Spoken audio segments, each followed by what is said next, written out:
నాకు వంగవీటి రంగా గారంటే గౌరవం ఉంది. ఆయన చిన్నప్పుడు నేను చూశాను.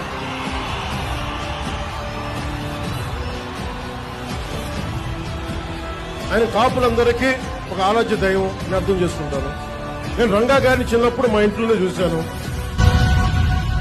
అదిగో పెను నిశ్శబ్దం పగిలి ముక్కలవుతున్న భీకర దృశ్యం అలలెగసిన దర్యాల గడి ఆగ్రహతేజమై రూపుదాల్చిన సత్యం నాటప్రాణపరాయణ దీక్షా పర్వం అహో ఆరంభం.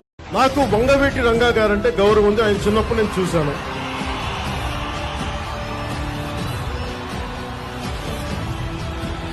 ఆయన కాపులందరికీ ఒక ఆరాధ్య దైవం నేను అర్థం చేసుకుంటాను. నేను రంగా గారిని చిన్నప్పుడు మా ఇంట్లోనే చూశాను.